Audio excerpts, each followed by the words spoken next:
नमस्कार। आज हम बात करेंगे एक ऐसे विषय पे जो कि बहुत ही अहम और महत्वपूर्ण है और इसमें कुछ भाइयों को पता है और कुछ को पता नहीं है कि विचारों में कितनी शक्ति होती है। तो मेरा नारा है, विचार बनाए ज़िंदगी। इसी विषय पे अपन बात करेंगे, विचार बनाए ज़िंदगी। ये बहुत ही अहम लाइन है क्योंकि ये दुनिया है जो हमको दिख रही है, ये हमारे विचारों का ही परिणाम है। आज मैं खुद स्वयं या हम जो भी कुछ हैं वो हम केवल विचारों का ही परिणाम है।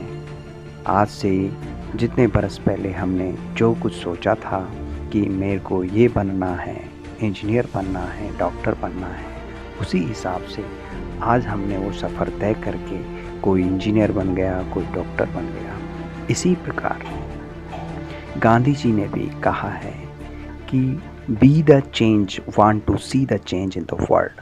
आप खुद वैसे बन जाओ, आप अपने विचार वैसे बना लो तो इस दुनिया में आपका विचार अपने आप ही फलीभूत होने लगता है। तथा ये भी सत्य है, हमारे शास्त्रों में लिखा है, धर्म शास्त्रों में भी लिखा है कि हमारा जो अंतिम विचार होता है, अंतिम विचार के अनुसार ही हमारे अगले जन्म का निर्धारण भी हो जाता है। तो ये एक हमारे विचारों की शक्ति का ये छोटे से उदाहरण दिए हैं आपको। तो विचारों की शक्ति को पहचानो। ये विचार नहीं है, ये कर्म है। ये विचार जो है एक कर्म होते हैं। अतः हम जो सोचते हैं वो एक कर्म हो जाता है। अतः हम जो भी सोचते हैं, अच्छा सोचा तो अच्छा कर्म होगी, बुरा सोचोगे तो बुरा कर्म होगा। तो बहुत से भाई बहनों को ये पता नहीं है कि ये जो हम सोचते हैं ये भी कर्म होता है और एक कर्म का निश्चित रूप से ये विधान बना हुआ है। भगवान ने विधान बना रखा है कि जो भी कर्म होगा उसका फल मिलेगा ही मिलेगा। अगर अच्छा कर्म है तो अच्छा फल, बुरा कर्म है तो बुरा फल।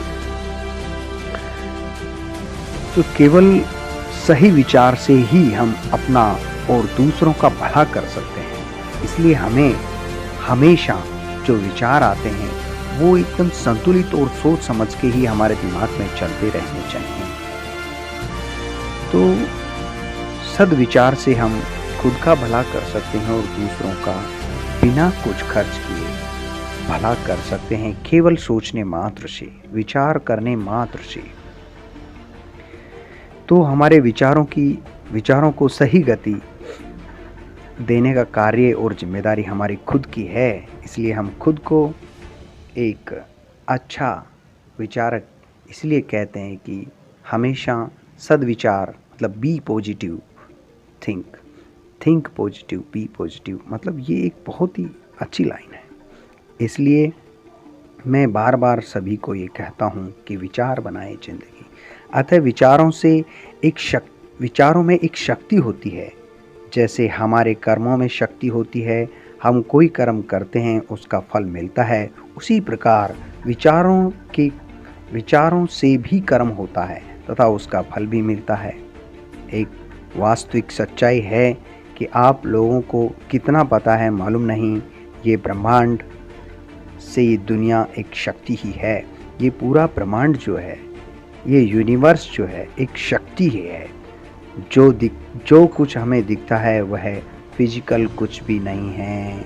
साइंस भी यही कहती है कि सभी पदार्थ, जीव, वस्तु, प्राणी, सब कुछ अणुओं से बने होते हैं और अलग अलग अणुओं में अलग अलग शक्ति होती है जिससे वे अपना आकार लेते हैं और उसी के अनुसार उनमें शक्ति रहती है। जैसे सोना, लोहा, पानी, हवा, मिट्टी, पेड़ पौधे, जीव इत्यादि।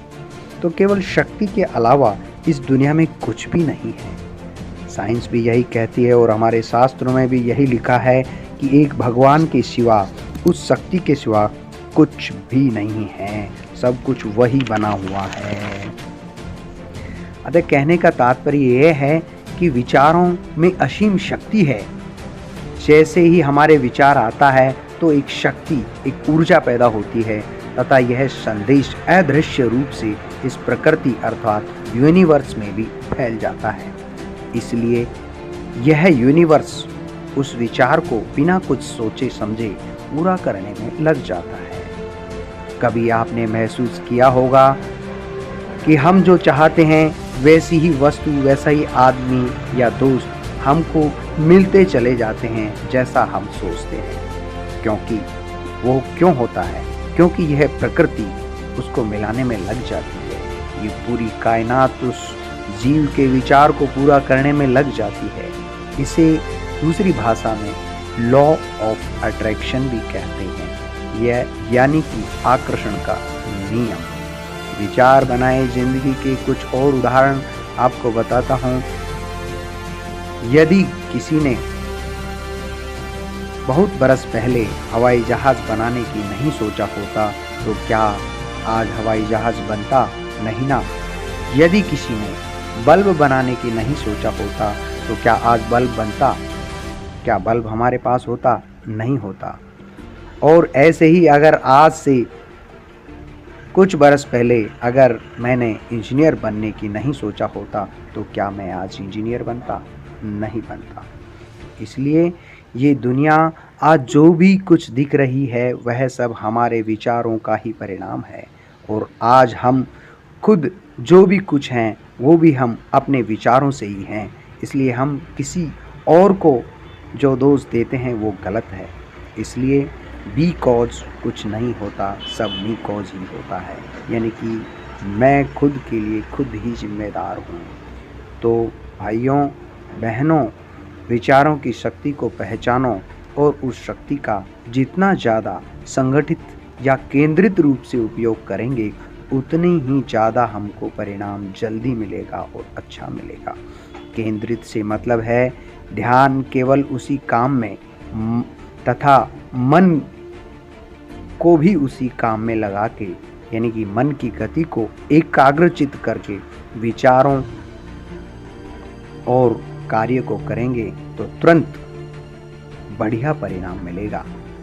वस्तु हो या कोई पदार्थ हो आपको, या फिर वो भगवान हो, तो जो भी कुछ आप सोचोगे उसी विषय में आपको परिणाम मिलेगा। हम में से ज़्यादातर लोग 95% शक्ति को बेकार या विकेंद्रित कर देते हैं। मतलब कुछ भी ना मात्र हम अपनी शक्ति को काम नहीं लेते। तो भाइयों अगर आप इस शक्ति को थोड़ा बहुत भी उपयोग कर लेते हैं तो आप बहुत कुछ पा सकते हैं।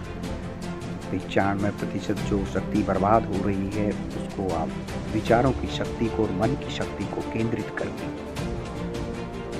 अच्छा सोच के इस दुनिया और देश और जीव और दूसरों का कल्याण कर सकते हैं और भगवान को भी पा सकते हैं जिसकी इच्छा हो। तो हमेशा सही सोचें और दुनिया का और भगवान का भला करें। नारायण नारायण।